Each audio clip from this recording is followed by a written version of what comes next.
What's going on, everyone? Welcome back to another episode of Unscripted, the show that brings you professionals from all walks of life, touching on their backstory, their mindset, and how they navigate through adversity and opposition while providing you with practical tips that will help you on your path. I'm your host, Olympic bronze medalist, author, motivational speaker, Akeem Haynes. Now, let's get into this week's episode. What's going on, everyone? Welcome back to another episode of Unscripted. This week on the show, Angelo The Motivator stops by the show.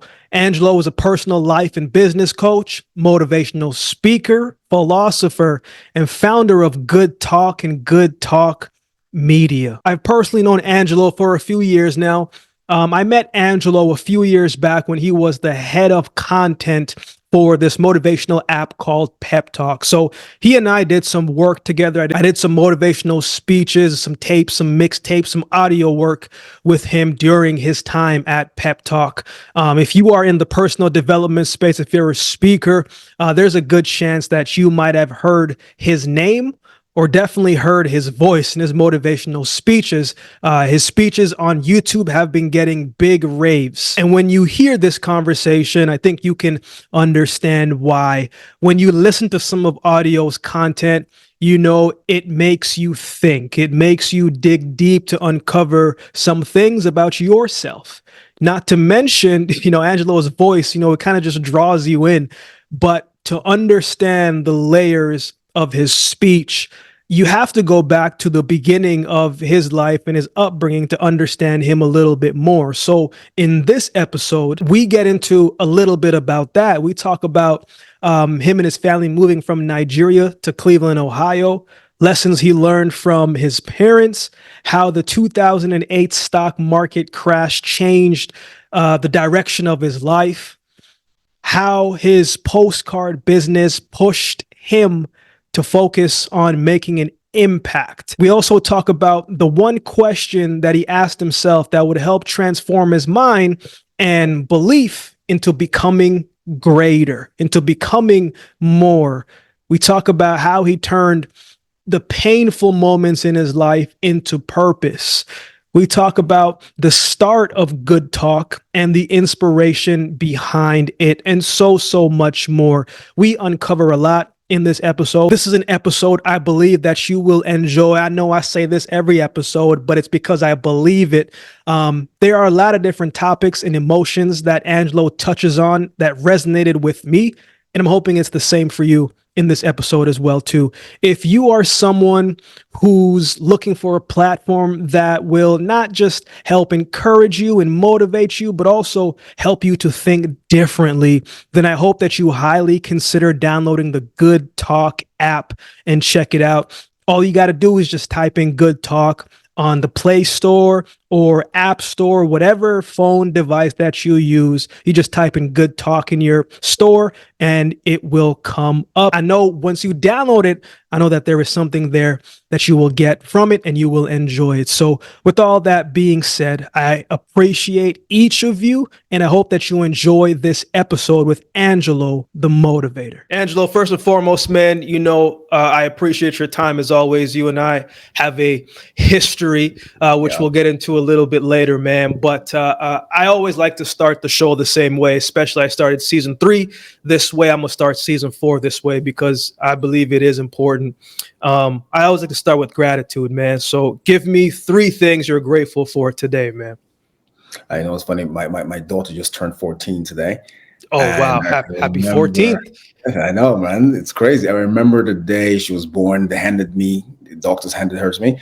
It was just a life-changing moment, and 14 years later, I'm sitting here at her sort of morning birthday party. I am grateful for the situation, for her and for my other 2 children. But my kids, absolutely. My health, of course, that goes with family. But really, I'm really grateful for my imagination. I think times are just turbulent. We know if you have eyes, you have ears, you see times are rough. I think a lot of people have lost their imagination and they've only seen one aspect of a potential, multiple stories that could be their lives, that could be their internal situation. So to have your imagination, despite the fear, despite the traumas, the dramas, the ups, devastating lows to keep your imagination. And what do I mean by imagination? Really, I can still see a version of myself, right, doing something that I want to do, thinking something that I want to think, becoming more than I am now, and being grateful all along. I haven't lost that ability. And I'm seeing more and more people who've lost that ability to see beyond where they are, beyond that pain and hurt and that fear. Fear is a big one. So I'm grateful for those three things. I can't say how much I rely on those things: my family, my health, and my imagination. Man, your daughter's birthday, Mhm. imagination as a young person, and we're all young people, but imagination as a younger person is Yeah. probably one of the most important things, right? Like, when you watch kids kind of grow up a little bit, you see them in the corner playing with their toys, right? Mm. And then all of a sudden you might hear them playing with the toys, and the next time they're playing, they're making dinosaur sound. It's like, yo, where did you just time warp to? Where did your mind just go? Yeah. Yeah. Yeah. uh what are some of the ways that you keep your imagination alive, even at this age in your life? Yeah, I mean, like you say, we're not all old, but we've had some of us are more experienced. Some of us a bit more gray. Yep. but but you learn. I think with that gray hair, with the experience, you learn something. Right? You have to surround yourself with a certain kind of energy. Now whether or not you believe in energy or vibration, it's not really the point. It's just there are things that make you feel good, like positive good, constructive good. There are things, there are people, there are ideas, there are places, foods that make you feel constructive good. Meaning, when I'm in this environment with these people in this place eating this food, I feel good. Yeah. Now, we've lost track of the basic joy of feeling good. I think a lot of us don't even know how we're feeling.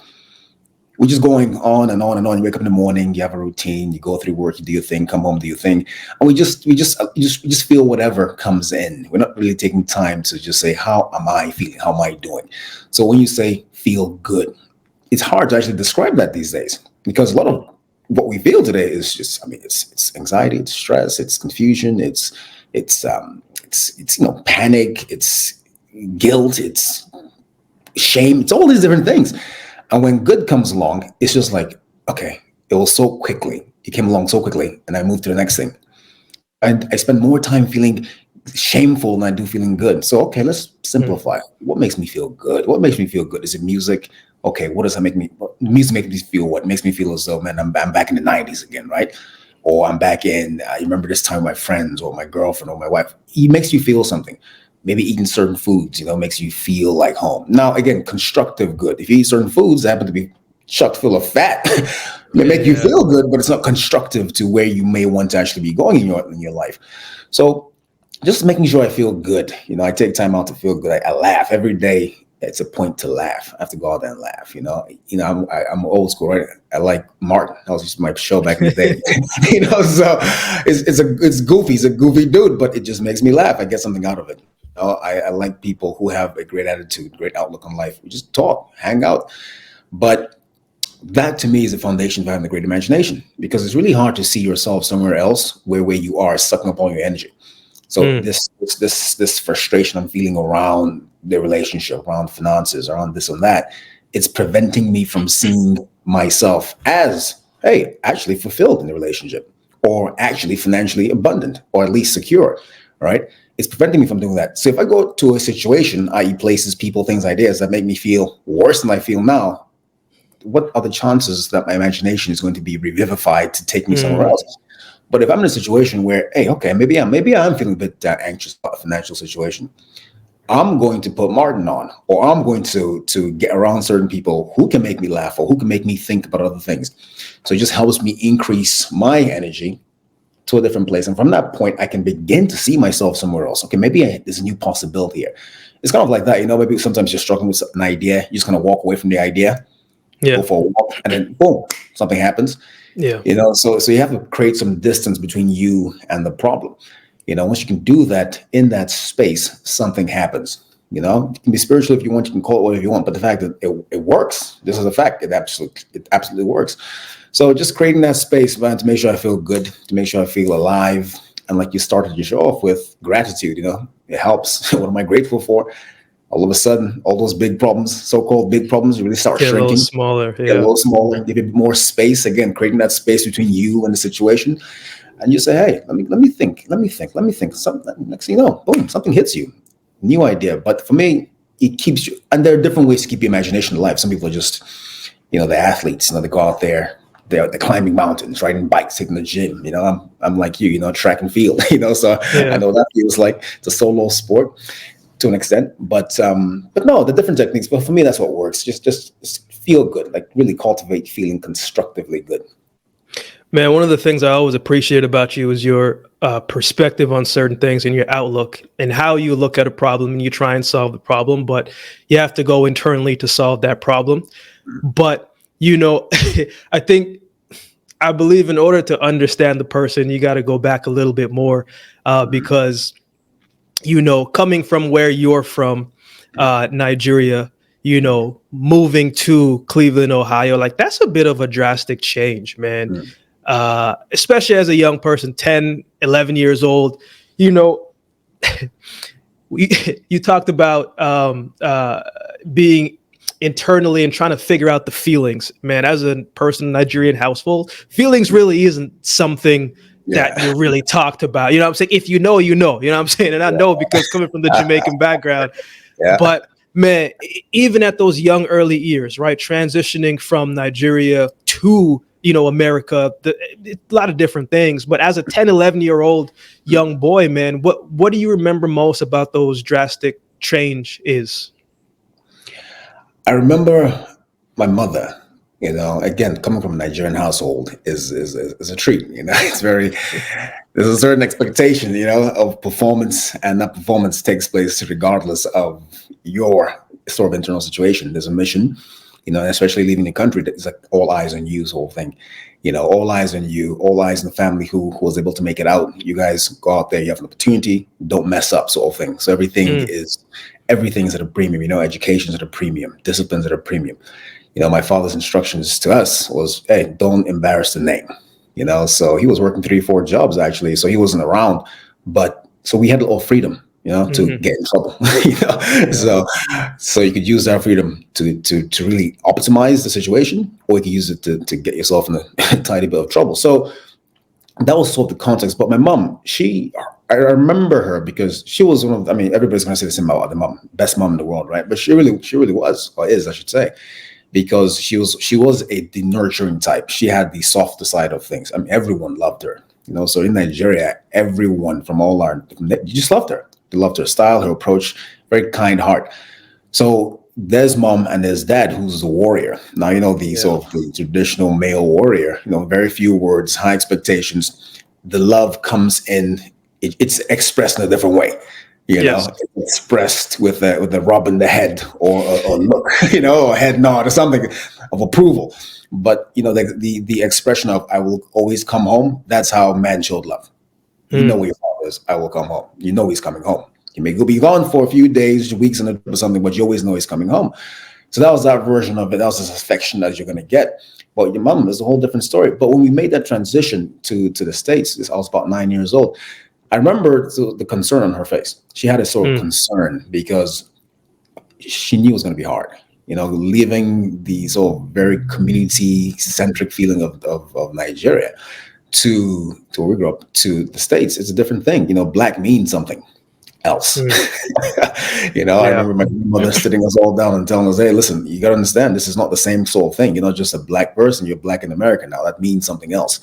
This is not the same sort of thing like, oh, you're black Yoruba, or you're black Igbo, or you're black Hausa. These are some of the major groups in Nigeria. No, Hmm. this is black in Cleveland, Ohio in the 90s. You need to watch out. The roles are a bit different. Seeing her sort of look at that and her anxiety around that. At the same time, her and my dad weren't doing too well, so they were splitting up. And her concern about, okay, what's it going to look like?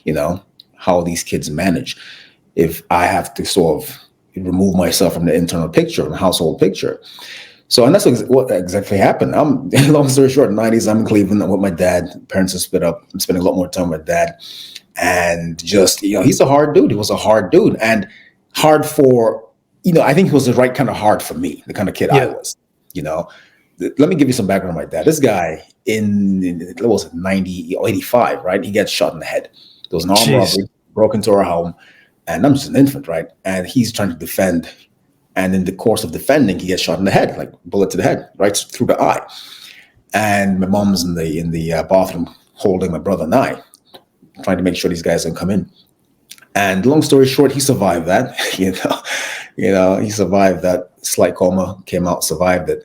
But that's the guy. He survived being shot in the head. All right. This is so when we were kids, it was Terminator. That was a good movie, right? Terminator. Yeah, yeah, seriously. Head and survived. So the whole neighborhood, yo, that's your father. So he had this, he had this red Mercedes. He used to drive around the neighborhood, and people just scattered. Kids just disappeared because when we got in trouble and they knew we were in trouble, they'll be so scared for us because the Terminator is going to get you. So he was a tough dude. My whole life growing up with him, I saw people just show the kind of like the sort of respect that like a mafia boss gets. That's what respect. But a lot of that was also cultural and traditional. He was the eldest of our sort of lineage, the male. So there's a lot of respect that people bow down to him, things like that. And he was a very, smart, capable guy, big heart, short temper. So there was a lot of fear of him. Mhm. I think he was loved. I think he was more feared in certain ways. So I saw a lot of that growing up. Masculinity was a premium. The people he was around, it was there was like a survival of the fittest sort of thing there, So I ended up living with my dad, in Cleveland. He's working all the time. I'm in the streets, exposed to all kinds of shenanigans, everything you can think of. And it was all about navigating that because I had siblings as well, too. And you can't bring trouble home because your father kills you. That guy, it's the sort of thing where you're more afraid of him than you are of God. That's Yeah. that's the African way, So like God said, what? Okay, what did Dad say? All right, let's go with that way. Let's go, So, but he was a tough dude. But the guy showed you what it was to survive, what it was not just to do it, but to thrive. We ended up in more or less the hood when we got to Ohio and then in Cleveland, and then probably about 3.5 years later, we were in a middle class proper neighborhood called Shaker Heights. This is, a proper neighborhood. So we did that in 3 years. But we all came together, hustle, grind. I'll come home from school, follow him to work sites. He's doing all sorts of jobs. I'm coming home 11, 12 at night, weekends, following him. So all hustling, working. But in 3.5 years, he told us, this is what we're going to be. We're going to be out this neighborhood. And we're going to be over here. And exactly as he said, we were in a proper neighborhood, before. So he taught us this idea of resilience. So you can't afford to stop. What are you going to do? What are you going to do? If it's on you, what are you going to do? So he had a chance to leave, to go back, but he didn't decide to stay, which, I'm not going to say thank you for, especially now being a father. He say you stay. I stayed. You can't tell your kid I stayed. Yeah. Yeah. It's like I sacrificed to stay. No, like you brought a kid into this world or kids into this world. That's your job. If you spend 50,000 on some car, you're not going to tell the car I sacrificed 50,000 for you. Like, no, you did that. You spent money on that whole thing. Yeah.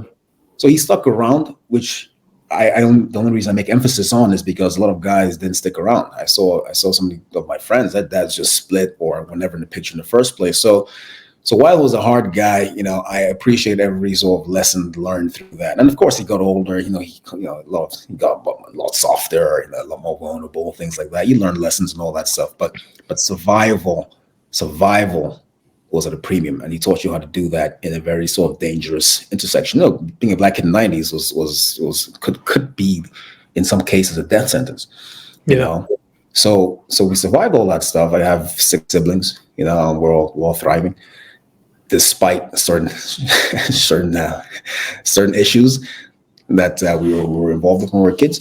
But yeah, so that was the early mindset coming in, and out of that whole thing coming from Nigeria, surviving Cleveland, and not just surviving. I shouldn't just say only surviving. There were a lot of fun times there because I was also learning a whole new culture, learning the American way of doing things in terms of that idea of, man, anything you want to do, it is true, it is real, it is possible. Growing up in Nigeria, looking at the TV during Olympic times, I remember, you see the American team go by and it was always so USA, USA, USA. Yeah. And that filled you with something of a sense of possibility. You didn't really know what it was, but you just knew you wanted to be part of that somehow. So being in the States was a real treat, and we felt lucky as well too. But I got to see and experience it firsthand what it meant that you could actually do anything, right? Everything from up to down, right? From the street level hustler to, okay, what can I do with the school thing? And what happens after that? and then how to talk to people, who to talk to, the melting and mixing pot of America. It's the idea for me is always such a real thing. It goes beyond just the flag. It just goes with anyone who has that desire to become more. It's like, okay, this is what it was. So seeing the shape of things in America today is so disheartening Yeah. because I remember what it meant. I remember what it meant actually when we came in the 90s, like, man, early 90s, like this is a place.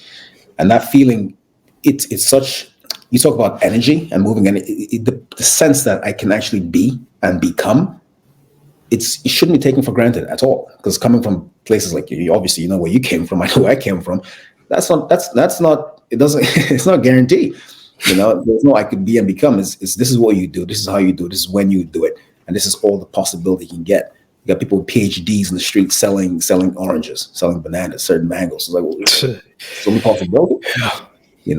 So all that was just so I enjoyed myself.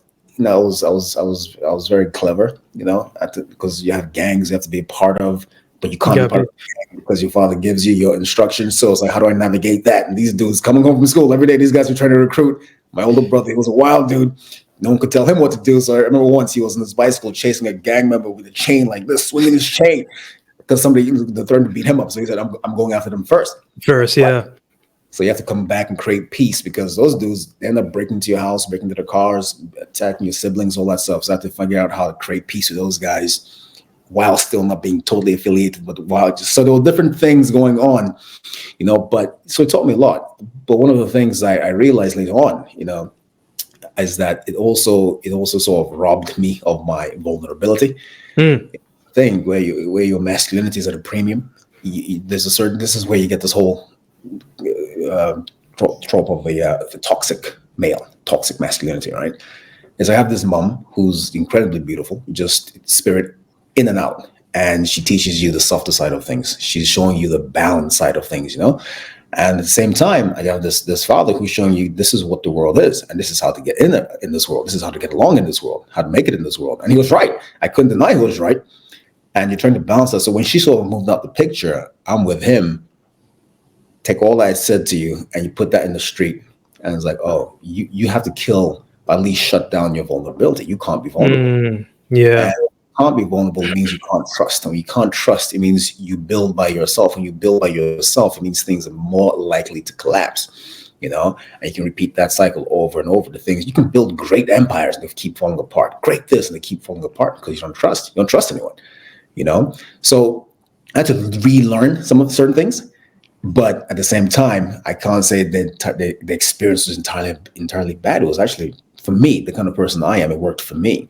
We had to have some healing sort of sessions later on with my siblings and things like that, because the other personalities didn't necessarily adjust to that well. But everyone did the best they could, and they continue to do the best they can, and not just like learn from the mistakes, So the things our dad was able to the things we got or we didn't get, it's like, okay, let's give that to our kids. But at the same time, you get older, become a father to you. Let me give these kids I have some things that I got from my dad, Yeah. Let me give them some things I didn't get. There's a little self-discipline. Let me change the pot a little bit. Yeah, these new age kids, man. It's like, wait a minute, what? No. So that's all the backstory.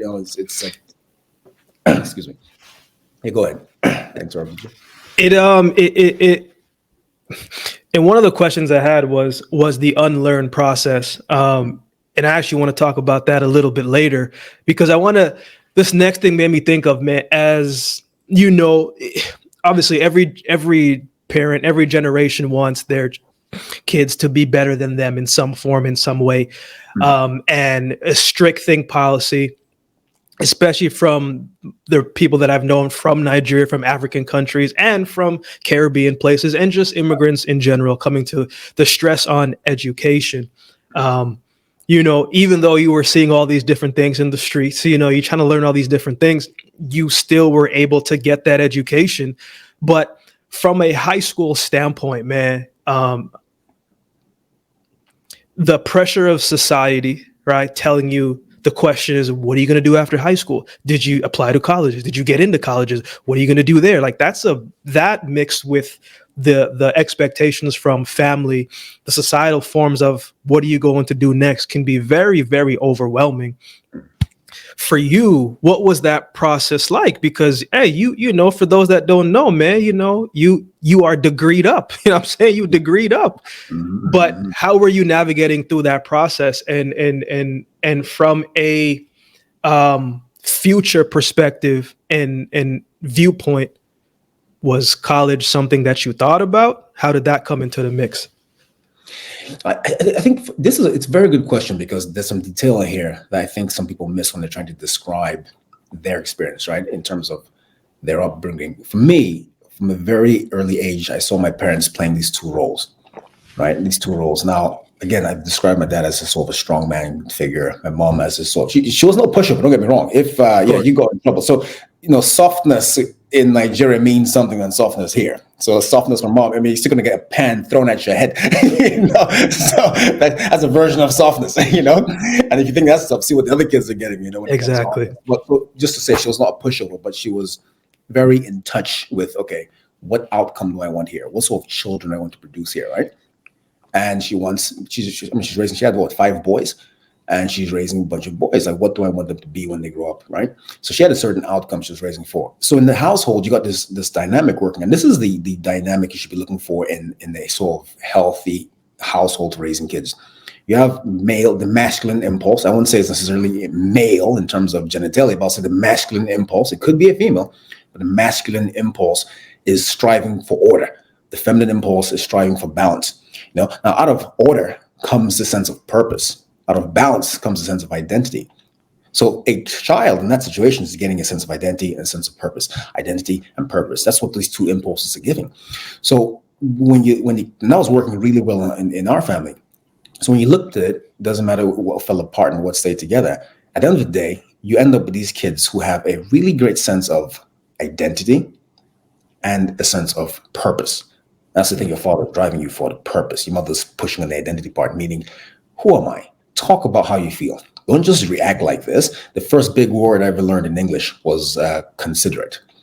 It's a big So word right there. yeah, I mean, I think we're about 4 or 5, and we were messing around with my mom. It was her. I think she was just trying to relax. She's been stressed out, and we just kept banging and making noise. And she just looked. She said, "You guys are so inconsiderate.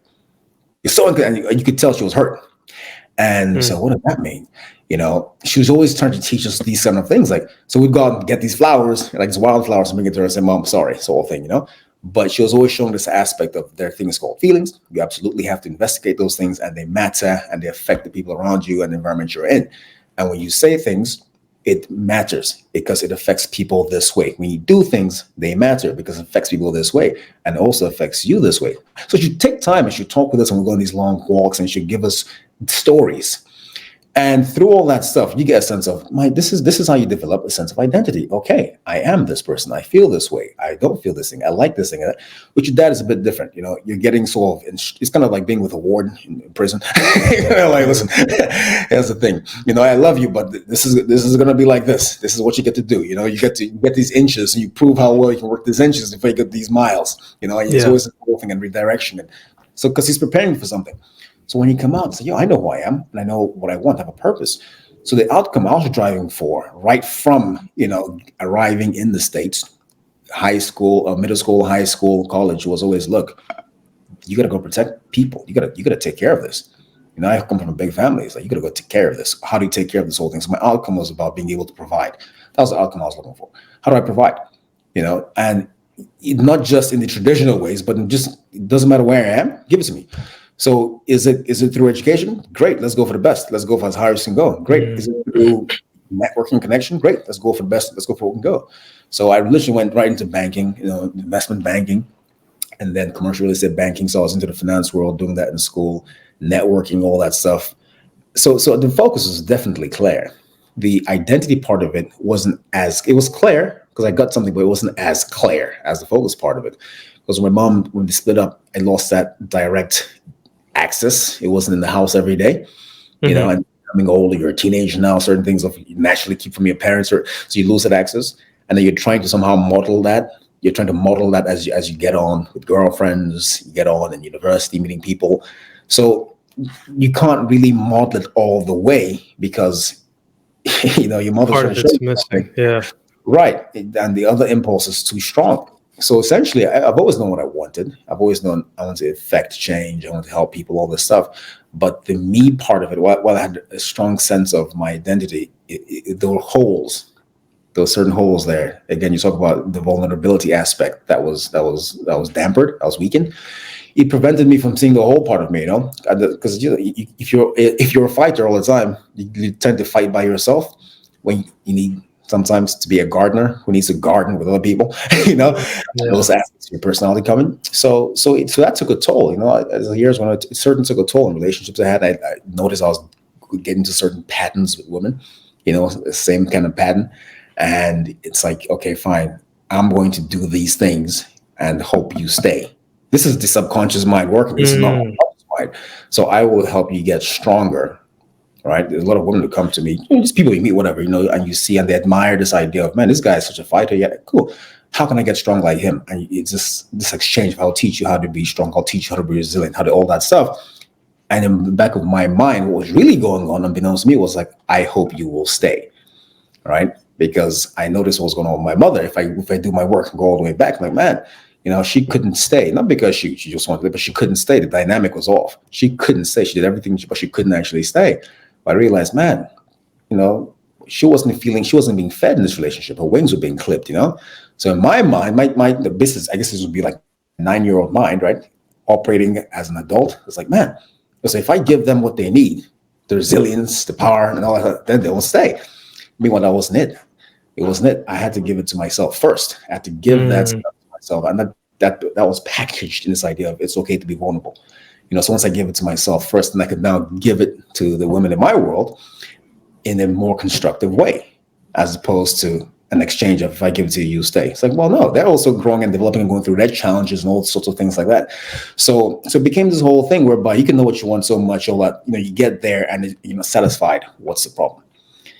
So that's one of the things I found with other Nigerians, other Caribbean folk, even Asians, who we all grew up together. We all came up from that immigrant sort of mentality, and you saw the path as we all got older through years, 20 something years later. You're like, man, what was your story like? There was always some aspect of this vulnerability, the idea of know what to do. I have this thing called Angelo's pyramid, right?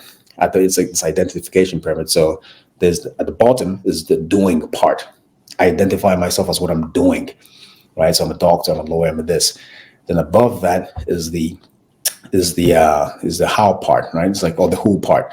Well, actually, who's doing this, right? Who's actually doing it? Is it me, the version of me I know, or is it somebody else? Is it my mom's voice? Then the why part. Well, if I'm not the one who actually enjoys this thing and I'm the one who shows this thing, then why? Well, actually, that's something that mom and dad wanted because they came out of a system of this and that and fear and anxiety. So, and at the very top, you have this idea of what are you really, and it gets into spirituality, right? So a lot of us identifying at the bottom, and that's what we came out. The immigrant style is like you identify at the bottom, do. You just keep doing and doing. Be a doctor, be this, and you kind of you lose track of the why, you lose track of the who, and you end up at this crisis point. Like, I'm doing all this, I'm putting in hours and hours, I've built this whole thing, but I'm not happy. I've reached satisfaction or success rather, but I'm not satisfied. Yeah. And and Tony Robbins calls that the ultimate form of failure.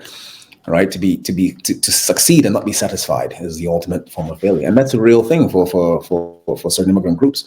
So all that to say, my sort of transition through that, the adjustment, the work, it was fine. In fact, I even pushed myself more than most people I know, because it's like, yeah, why not? But then having to come back years later and reconcile some of the missing pieces, like, oh, okay, I get it now. This is where it comes, Yeah. So. And of course, sometimes you have to lose. I mean, you lose everything just to get to that realization. You're like, man, okay, I understand now. I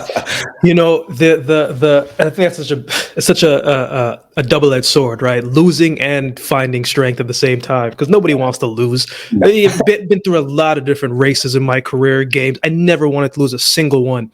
And even though like you have a guy like, like there's 7 heats and you just so happen to be in the heat with Usain Bolt, and you're like, Yeah. I believe I'm gonna win, but is world fastest man. Like, there's a good chance you might not win, and the transition, the motivator doesn't just happen without some sort of pain, some sort of chaos, some sort of thing that you lose. Mm. And you going into the banking space, man, the financial space, usually the case is if you go in the financial space, there's a good chance in the next 10, 15, 20 years, you're going to be in the financial space. Mhm.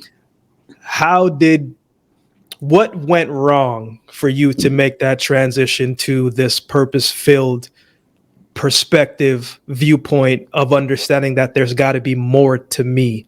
What was it that left that, comfortable, if you want to call it that? Is Right. anything even comfortable nowadays? Oh, But sure. No, I hear you. what was it that left you that to create this version of you? Mm. Yeah, I wouldn't say anything went wrong. I would say what became better, and what became better was Okay. my vantage point. And I think when you're too close to a situation, all you see is the situation. So the vantage point expanded, right?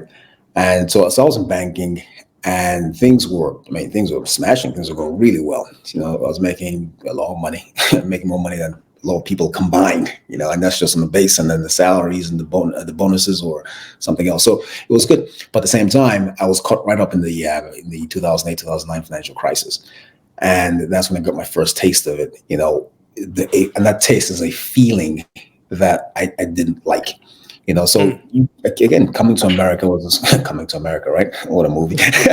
Coming to America was this dream, and I got to understand what people were talking about when they say the American dream. Because people can say that, but unless you've lived it, you don't really understand what it is. So you can be when you're born into it, it's kind of hard to really understand what it is. But when you come into it and you have to and get a chance to participate, it's really something. So I really was a believer in the American dream. But during the process, I saw something that made me just sick. It was just because I'm working with some top bankers around the country, right? Massive deals. One of my last deals was a deal in New York City. It was a mixed use property, hotel, retail, and apartments up top. This thing was about $850 million. So we're Wow. participating in these deals. I'm doing the high yield mezzanine equity finance lending stuff. So really going around the place. Just exposed to that sort of lifestyle. When the crisis hit, you got to see a lot of bad behavior. Right, this is the time of Bernie Madoff and those guys. This is. I mean, it was just you watched panic as the stock price goes from $62 to like $2. The bank I was working at, and it was just a massive, major international bank. It's not a small thing. And you're looking at the old heads, and you're thinking, where's the guidance? And they're just as panicked as you are. They just have no idea what's going on, and Wow. and worse off, they have no idea when it's going to end. We have people committing suicide, certain clients, because if you lose a couple $100,000, okay, you're fine. Maybe you still have $2 million left. But if you're sitting here losing $500 million, your lifestyle. I mean, your lifestyle changes in a drastic way when all you have left is 200,000. Yeah. Literally, people were killing themselves. And the sickening part for me was I got to see how a certain echelon of society was treating the middle class and the working class and the poor people, essentially. They're being talked about like just straight animals. Like, you people caused this whole thing. They did this. They deserve. Don't forget, at the same time, all the banks are being bailed out. All the rich boys they're enjoying themselves. Everybody, and I'm stuck in the middle of this whole thing, and I'm thinking, man, wait a minute, you're actually talking about me. I haven't been here. I've just been in here a minute. I'm from Cleveland. I'm from that area.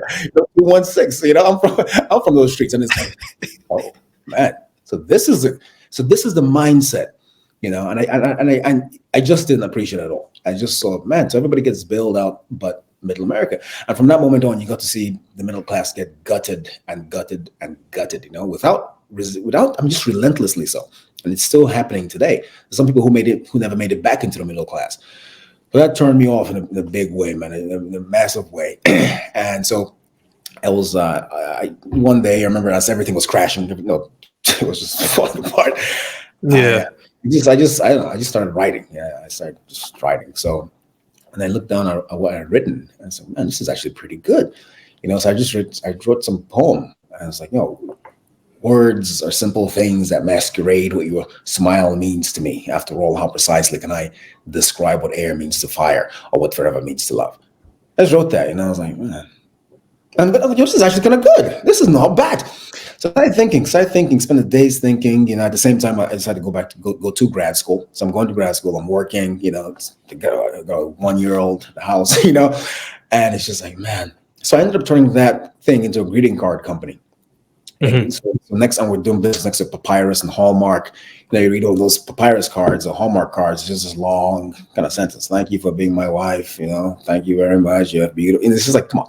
So you take that, compare that to what I just said. That's a whole different feeling. So I was out there taking weekends, going to trade shows. We had the cards selling in different stores. And I thought, okay, let's get a website. This is back in the day, right? Let's get a website going, working with payment systems, things like that. So I had no clue what I was doing, but I was just trying to put it together. Long story short, I got to a point whereby to write something like that, you really have to be involved in people's emotions. You have to have a deep sort of empathy and compassion for people to be able to kind of get to that level. So I was exploring that. So I'm still writing all these cards, all sorts of poems, essentially. I started asking a different sort of question. I was like, how is it possible to create emotionally aware environments? Hmm. Right? What does that mean? So it's a big question. I was like, what would it look like? What would I feel like? So I had this vision of being able to walk into any city, pull up on my phone, and just see the emotions of the city, kind of like the weather. So I could walk in. So you can go to Seattle and say, okay, it's going to be rainy here, and a jacket, a raincoat, da da da. What if I knew that 15% of the city, 18% of the women aged 18 to 25 feel depressed in the city every Tuesday? Would that Hmm. change in my world? What if I'm working in an office and I knew that 45% of men are feeling sort of anxious, right, every Monday? All right, well, does that do anything for me? So as a manager, that's great information. As an Of employee, course. that's information. In the city, in the school, things like that. So I started asking that question, then ended up raising a bunch of money to find out. So we got one of the best designers in the country, hooked up with and I'm in Boston at the time, hooked up with a tech team, development team, design team out of Denmark, and I'm just I still no clue what I'm doing. Just I got the money, Trying got to figure it out. we put something together. And we had this little company called Mood Pick. It's like, man, so we had some demos, had the thing, we won some awards. We had this compassion conference we won different. So it was all good stuff. We're raising stuff. Things were going well. At the same time, like this banking thing isn't working out for me. One, there were no jobs there, and I actually got laid off as well too. It was like a prolonged layoff, but you knew it was coming, and we got laid off. And I'm looking here. My wife at the time, Swedish. And I'm like, I got this company I'm doing here. I'm laid off here. Just graduated from school. I got this 1 year old, 2 year old kid now. Okay, let's dip. So we left, went to Sweden, where she's from, and the idea was to be there for a year and just kind of grow this company, all that stuff. Long story short, didn't work out. The company was, I was naive. I did some things just, I was just ignorant. I didn't know what I was doing. Actually, I thought I did. I was learning on the job, ended up losing my money, other people's money, and it's embarrassing, to have to tell Hmm. people, and here's what's happening. It does something to you, especially like a winner, a provider like myself. It's like, man, it is a tough thing to admit to yourself and to watch crumble. And I'm sitting here in a brand new country, right? Another kid in the way, and this is happening. And no jobs really to go back to because it was still tough for the financial, and plus the financial industry was actually changing as well too. The fintech space was starting to the seeds of that was starting to sort of come up. So in that situation, I'm living with my mother-in-law in her basement. I got one kid, another kid in the way. Things I've lost all my money, all of it, not just a little bit of all of it, right? Yeah. Because it's hard to let go until the very end. Yes. And it's like, okay, what am I going to do here? And I'm sitting here, couldn't even get a job in Sweden, right? All the degrees and all that stuff, masters, this, I don't care. It's like, I remember talking to a guy. He says, "It's going to take you about 7 years." I was like, "Yeah, right." So, he was right, but so working in the post office, part time because I couldn't even get a full time thing. So I'm working part time. They're calling you up, and you have to, hey, if you need this, need that. I'm riding bicycles, delivering mail, walking up. It was something. Well, I love that job actually because it actually gave me time to think as well too. I wake up in the morning, do the sorting, then you're out there just running around, some exercising, running up and down the stairs, delivering this mail. So it was a great job. I mean, Sweden's a whole different culture. You actually get a living time. You can live. This is a different kind of culture. You have a Yeah. baby time off. You come back to you go on vacation. I remember like dudes, the post office were going to on vacation. I'm like, where are you going? For a month? Where? To Greece? To where? You know, and everybody had iPhones. Like, how does this work? Because I know what it's like in the Yeah, US. You're at the post office. It's like, it's yeah, not the same thing. same thing, you know. But either way, I was just in a space whereby I'm looking at myself like, how could this happen? Like, how am I here? I'm in my mother-in-law's basement. I got a kid in the way, another one kid here, another in the way. Can't find work. Like, what is going on here? You know? And then I remember just in one of those, you know, when you're in that mood, you just almost feeling sorry for yourself. Oh, for But sure. then in there, just still playing, saying, don't give up, don't give up. You're just like, man, this is so, well, how did this happen? I remember just standing in front of the mirror just one day, and I just heard this voice. He said, do you still want this? You know, do you still? Do I still want what? You know, like, do you still? And I realized all of a sudden what this meant. I mean, do you still want to be who you're supposed to be? You know, and I was like, yeah, yes, and I still want this. You know, and I always like get this flashback to when I was a kid. You know, we back, you know, branded America. I'd heard of Martin Luther King, this black dude, right? Hmm. My mother told us about him when we were kids, just briefly. You know, in Africa, we have our own struggles, our own superheroes, you know, our own revolutionaries and civil rights people. We have our own. So this guy, Martin Luther King, said that. So I remember watching they'll push that cart in with the TV strapped down the Mm. room, and it's like Black History Month, and you have to watch the "I Have a Dream" speech, you know. That's Yep. what it Yep. I was like, all right, cool. And I was talking, that's cool, it's nice, a nice, powerful speech. But then as I got older, I remember watching other clips and different scenes like that, and he was saying something once. I think he had just come out of maybe Birmingham jail. He's gone through some trial, like something was going on, something heavy. And I remember him saying, you know, I still have a dream. You know, I still have a dream. And to me, that's what it was when I was looking in the mirror. That's what I was remembering. It's easy to say I have a dream. It's easy. I have a dream. That's nice. Can you still have a dream when those are biting you? Can you have a dream Mm. when the phone stops ringing? When the people you're doing things for, when they leave you? Can you still have a dream? It's a whole different story. When you get sick, is that dream still real for you? You know, when there's no funding, is it still real for you? When the kids are crazy, you have no idea how you can provide and take care of them. Can you still have a dream? And I heard in my head, I still have it. I still have a dream. So once I heard that echo in my head, I still have a dream, was like, oh man. And I'm sitting in there kind of talking to myself like this, that tempo, you know, you get into that self-talk tempo. I was in there. And all of a sudden, it's like I said to myself, yo, no, I'm Angelo. I'm Angelo. My name is Angelo, and I'm the motivator. Because I felt really motivated in the mirror right there. And that's the whole Yeah. thing came up. That's where the whole my name is Angelo and motivate. That's where it came from. Me looking at myself in the mirror and giving that little pep talk to myself. So from that moment on, it was like, okay, let's have a whole different thing. I enjoy helping people. You know, I've always done this whole thing. I started out with philosophy and things like that. But I remember I'll post a little something on Facebook every now and again, some deep philosophical words, you know, like, yeah, that'll get them. That'll get them. Yeah. You know, and it's like, people are like, yeah, those are cute words, but what does it mean? Nobody knows what it means. You know, it's like, that's too much philosophy. Yeah. Man. You know, Yeah. my brother's like, yo, but listen, how does this help the dude trying to pay his bills on Tuesday? He doesn't know where he's going to get the money from. How does this help him? I'm like, you know what? Dang, that's a good, you know. And so I started sort of reversing it and said, I need to make this more practical. So I'm going from deep philosophy, you know, the Vedas, like proper stuff, into I need to make this applicable to somebody who's struggling at the kitchen table right now, thinking about sickness, heartbreak, finances. I got to make it applicable in their life right now.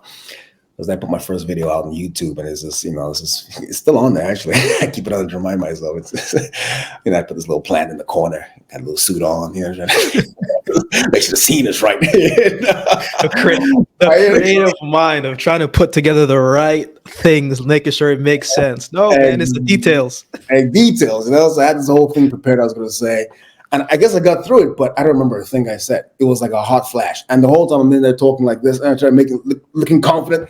I mean, sweating, you know, sweating. Just I don't even know where I am in delivery and this whole thing. Finally, turned the thing off. I'm, you know, my whole thing was drenched. The shirt was drenched. The jacket was drenched. I was like, this is crazy. I don't know how this is supposed to happen. All this face thing. How do you record yourself, you know? And that was part of the whole vulnerability thing as well, too. Because I like operating behind the scenes. I don't need to be in front of a camera. I don't need I don't need all this flat. I'm a very simple dude, man. Super simple. I don't need stuff. I don't like things. In fact, give me 10 million right now. I'm not buying this, buying that. It's just because the stuff I have, I'm good with. You know, Yeah. but I'll rock some flash stuff, but I don't need it to say. What I enjoy are these experiences of just like, yo, man, I see how this person's life just changed, or I see how I just got enriched by this experience. That's nice to me. So that's when I started this whole thing, and bit by bit started doing it, and then I hooked up with a YouTube producer who's one of my partners today, Rick. Hooked up with Rick, and I say, hey, listen, this is my style. I see you do great videos. Back then, these videos, they were doing videos out just, they were gaining views like crazy. And then my partner from college, Neil, he and I have always been scheming since college, just back in the day, like, all right, let's do some sports book betting, $20, that's what we can do. Yeah, get this together. We went from one day we made this bet we thought was a sure thing. We're gonna buy everybody lunch in class, everybody lunch. Lost all of it. Like, man, Yeah. ramen noodles.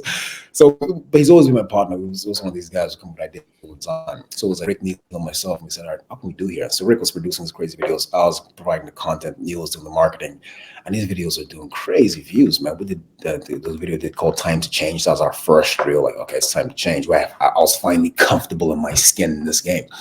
And I think it did like 6 million views before Wow. before somebody bought the channel and took it down.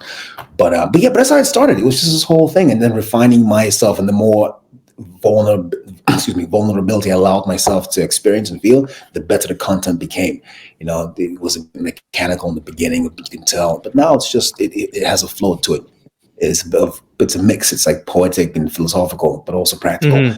So it's a different sort of mix than you find in most people. They think motivational speaker, they think Eric Thomas, they think Tony Robbins, they think Les Brown, and it's different. I just learn from everyone. Again, coming from philosophy, Alan Watts is one of my big philosophical heroes. He's just a great philosopher, and so it's like he taught me to think in a way. Then going the other side, like Les Brown taught me to sort of present. And then going into another space, TD Jakes, he taught me to perform, so like it's hard. Like TD Jakes is a preacher, right? A bishop. I don't care how people feel about him. I like outcomes. What's the outcome? This guy's touching millions of lives, he's changing millions. Right? Forget about the personalities, but the outcomes what I look for. But it's a Bible. He preaches the gospel. That thing hasn't changed in thousands of years, right? But Yeah. every Sunday plus other days during the week, this guy's out there doing it. And what's he doing? He's performing it. If he didn't perform it in his way, people wouldn't really connect with the good news, right? And therefore wouldn't be able to change their lives. Again, you don't have to be religious or enjoy the personality or not. That's not my issue. So he's performing it. So he told me to perform this. Brown, he's a great presenter, he's a great storyteller. Took something from there too. Alan Watts, a fantastic thinker. So, and now of course, but those three is sort of playing with that whole thing and coming up with my own thing. And the whole time not necessarily caring. This sounds silly, but to say I don't necessarily care what people think, because clearly there's an aspect that you do have to care. But it's not that I care what you think. It's because I'm not here to sort of convince you of anything. I'm here to share a perspective with you that I enjoy. Yeah. And that's the thing. And that's a very philosophical sort of background. I'm sharing with you a perspective I enjoy. Whether you believe in it or not, it's not my issue. I enjoy it, and I hope it helps. If it doesn't help you, in the American South, they say, eat the meat, throw the bone away, then move on. It's not for you. Yeah. If it is, then go with it. So my content is a bit. Somebody said it has about 6 touch points. It takes them about 6 tries to hear it before it sinks. I was like, yo, that's what that guy was talking about, because I can layer it and layer it and layer it and layer it, but still make it sound simple. But I was like, man, that was a lot. It just went down. So it's a whole different style. But that's how I go into the game. That was a long answer, but it gives the whole sort of transition from the mirror to the motivator to this aspect where it's like, okay, let's have a different sort of conversation. Man, one of the times that I started speaking, man, leaving the sporting space in an area that I'm very, very comfortable in, and then going into the speaking space with an idea and just a feeling that I believe that God wants me to make an impact. And I've always been good with words. I've always been able to tell a story, and just thinking that, like you said, in the mirror, just that there's more. Like I believe I can do this. And that same feeling of like, man, I believe God put this in me, but I didn't know how the heck to bring it to reality. I just remember sometimes picking up a phone and speaking in front of the phone and getting off of the phone Yeah. and being like, yo, I'm actually exhausted. Like, I don't know if I can actually, but not sure what it was going to come from other than just like, man, I'm just going to upload it. I'm going to be consistent at it and see what it could be. And it'll reach the right people. And anytime I listen to you, it's always when I'm like usually generally like on a walk where like I don't want like I want to think I want to be able to lean into it and to uncover and that's when I'm like, man, Angelo said this, that makes sense. That small dream in that moment, Angelo, years later now, we met during another app called Pep Talk, but recently in these past 5 years, man, and we could talk about the ups and downs of this journey because, even creating an app is very tough and very difficult, poses its own challenges, and you being on the forefront, but also having the business aspect in the mind of it, how to navigate through it as well, too. Let's talk about Good Talk, man. A nice name. It sounds good. It rolls off the tongue nicely.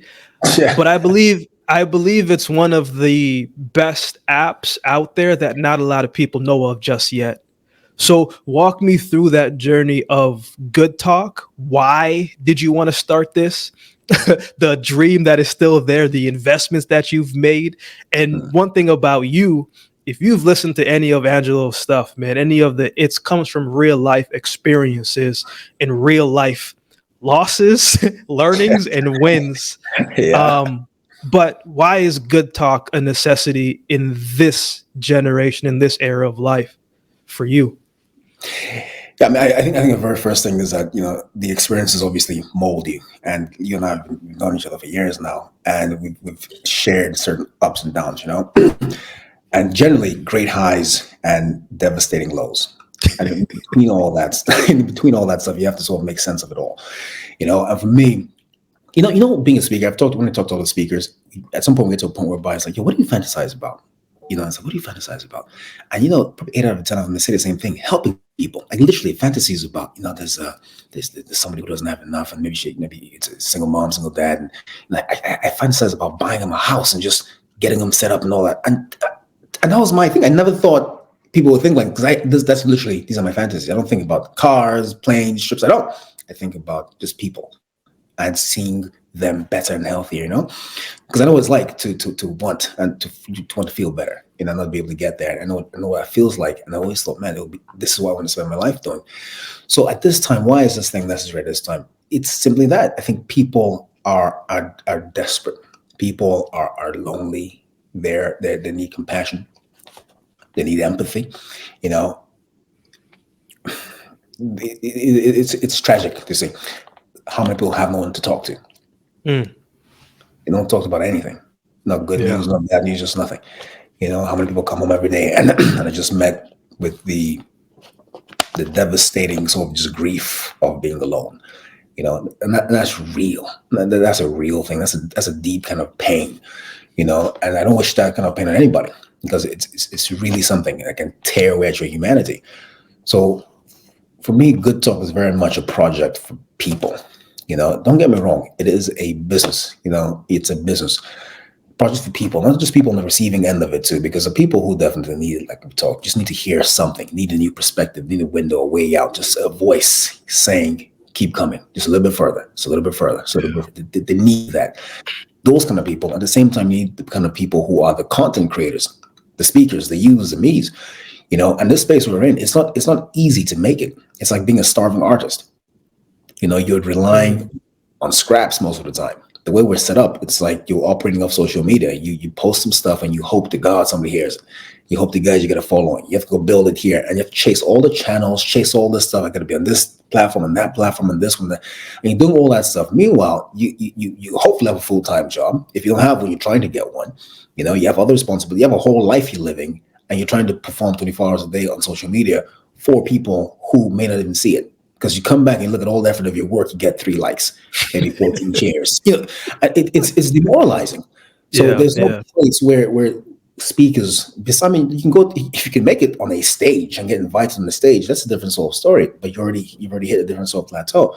But if you're like 70 to 80% of the people who go out there get these coaching degrees and life coaching certificates, and or if you're just naturally talented, there's nowhere for you necessarily.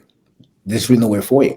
And what happens is that all that talent that could be out there helping people, it disappears. It gets discouraged. It goes yeah, back into full. I mean, you've seen the hustle, the struggle. You've been yep. there. I've been there. Still there to many degrees, right? And it's like we need to create a place for our content creators, right? Where can I get all this talent together, help them get their stuff out there, so that there's a centralized, sort of concentrated place whereby people come for. They come because they know you're going to be here. Why do I go to Netflix, right? For a certain reason. Why do I go to Spotify, right? For a certain reason. Well, why do I come to Good Talk? Well, for a certain reason. If you want to hear content, you can go hear content anywhere you want to, but this is a concentrated place where we just gather a bunch of really good talks. We curate a bunch of really good talks. And then one of the key things we do is we highlight speakers, like I said, and we want to present speakers in an interesting way. So, for example, if you're a comedian today, people want to know where's your Netflix special, right? Hmm. Where's your special? Where's your special? So back in the day, they did albums. A comedian like Richard Pryor would have an album. So we thought, okay, well, let's help speakers create albums. So I have an album on the app. It's called The Last Boy King. This is about masculinity in our modern time, the ups and downs, the sideways things. I'm sort of talking through my hopes for my son and the things I hope he gets out. All right, things I would tell him if we're old enough to actually hear me speak like this. I know you have a special on there as well too. It's called what's your special called again? Just so people know. Sooner or later. Exactly. It's called Sooner or Later. I really enjoyed listening to that one. So that's out there. And there are other people as well, too, who we're trying to show them. You can have an album here. You can have a special, too. Last Boy King, Sooner or Later. We have a couple of married relationships. So it's a concentrated space for one, people to get that good talk, like picking up a phone and talking to your mother, your uncle, or a good friend, right? That gives you a bit more energy and maybe helps open up a window, like offers you a new perspective that can change your life. So you have that. And then, of course, the place for speakers to create their craft. So you and I worked with another platform before. I was on the business side and content side. You on the content side of it as well, too. And that's another great platform as well, too. But for us, with Good Talk, we wanted to make it a lot more concentrated, create a different Hmm. sort of experience. You go on there, you can experience just quotes. Some people get good information and sort of, perspective or paradigm shifting information through quotes.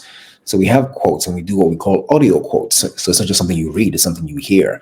So we take out these quotes and we hear the person behind actually talking about what it is that they meant by that quote. And it's well produced. And on the back side of it, in the Discover tabs, we have, I don't know, long form content. It's all curated stuff. But essentially, it's something that should grow with you. It becomes a lifestyle. It's just being exposed to good talks. I'm personally modeling it over on my experiences whereby you said, hey, man, how do you keep your imagination alive? Well, I'd like to expose myself to certain things that make me feel good. So Mm. this is something like that for people. It's like, you play with this thing, see if it doesn't make you feel good. There's something in here for you. And of course, it's still new, but we're growing it. We're reaching out to new speakers. So if you're listening to this and you're a speaker, content producer, hey, come on board. We'd love to talk to you. But it's definitely a labor of love. It is, and it costs something. Not just monetarily, but and other things that matter. Relationships. It costs something. None of this stuff is it just didn't happen like that. But we grow. I mean, you and I have both been through this thing. We've talked a lot, but we've grown. We've Yeah. had some major losses, but we've grown. And at the end of the day, it just makes you more, it just makes you sharper. I think it makes you more effective. It makes you more relevant. It makes you more sort of, it makes you more authentic. Because none of this Yeah. stuff, I don't talk about anything I haven't been through, and neither do you. And that comes across to whoever's listening, like, man, this person's really been there before. So yeah, so that's good talk. Man, I got one more question for you, Angelo. Another track on there is Naked and Afraid. That's one that I enjoy as well too. The Last Boy King, man. There's a part where you said the most important decision you will make as a man is deciding what type of man you want to be. And I was listening to that. I think actually this morning, actually, I was listening this morning, and I was like, man, um, in the past like 5 years, man, trying to, you know, build Good Talk. The pandemic hit, and you got to raise capital and money for this thing. Pandemic hits. It takes a while to get things back up. And as someone, as you and I, core of our finances were coming from being on stage and being speaking. And when that gets shut down, you're like, oh crap. Mm, mm, And that's just one facet, one area. And then you go in, relationships, uh being me and my fiance at the time, my wife now, I remember we had our 4-year anniversary over FaceTime mm, because we couldn't see each other. mm, you know, and it can create a lot. And when you told your son the most important decision you will make as a man in deciding what type of man do you want to be in this season of your life, Angelo, what's the decision of a man that you're trying to make right now? I just want to be an impactful man. That I want to live a meaningful life, right? And what meaning is it? Meaning is whatever you assign yourself. That's the purpose of your life. Whatever it is you assign yourself. So what I want to do is help people in a meaningful way, you know. And what sort of man does that? And it's complicated. It's not because you have this idea of a man who wants to make meaningful impact in people's lives. Great, and you have this idea of like a soft kind of guy. Not necessarily, because it's a complicated mix. I'm very much a warrior, but also a gardener. And the thing is like learning how to balance that out.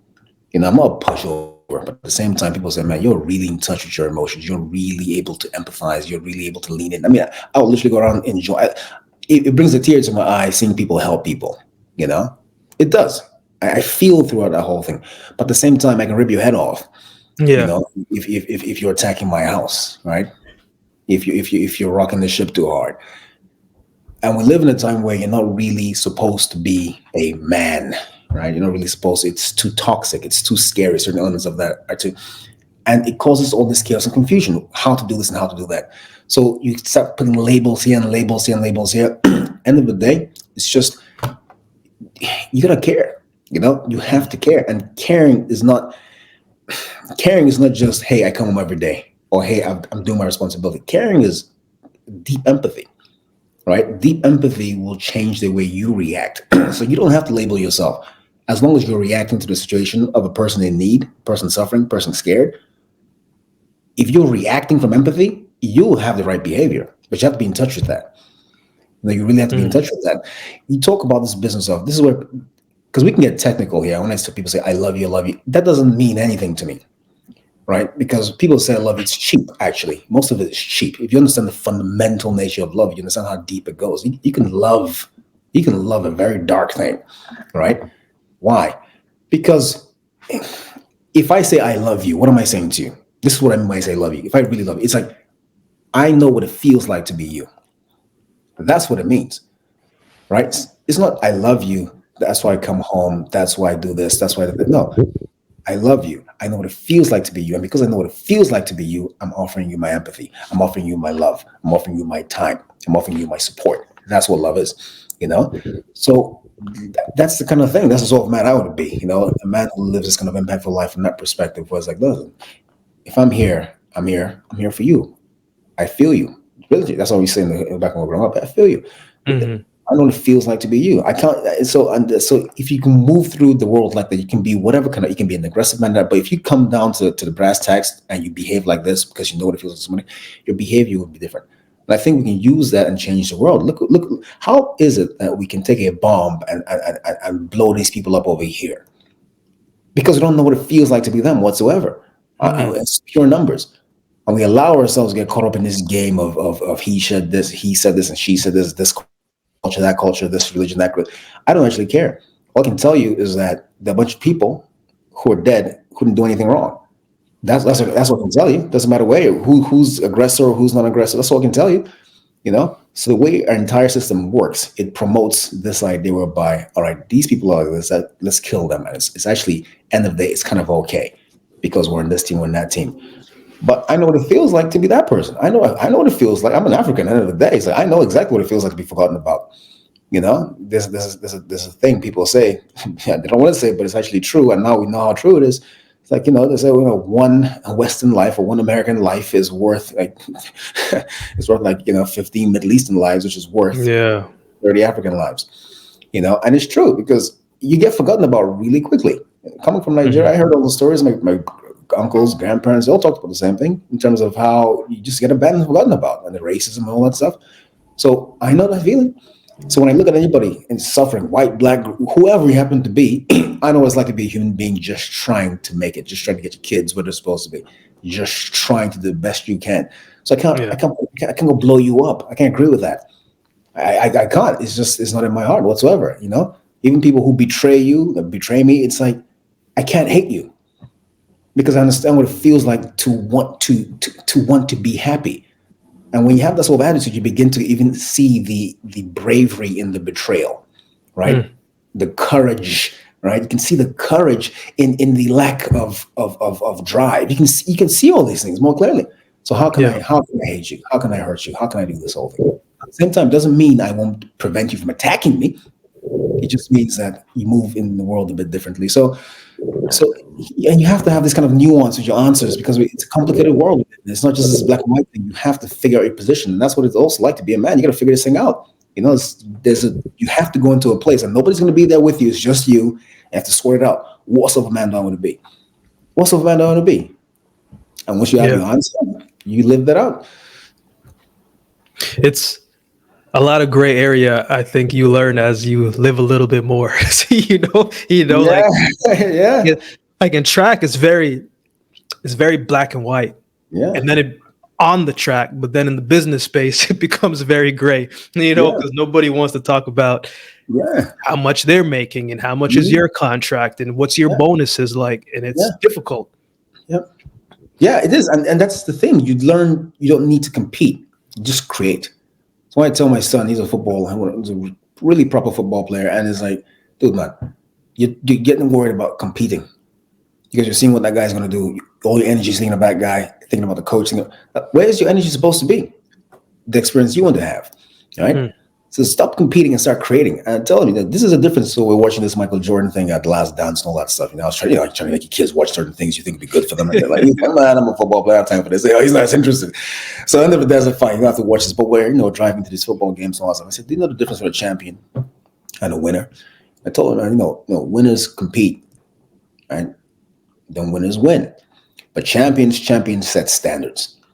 Mm. What's what? And you know that from track. You know how it is. And Yeah. that standard is a standard you're setting yourself. Because you and I both ran against some top notch people, and it's like, all right, these are all winners here. There's a point where you're in that line, and you're like, everyone here is a winner.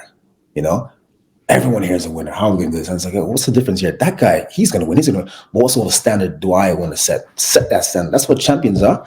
So being a man is just like that. You figure out your benchmark. Figure out what winning looks like in your world, and it takes a lot of work. It takes a lot of Yeah. work.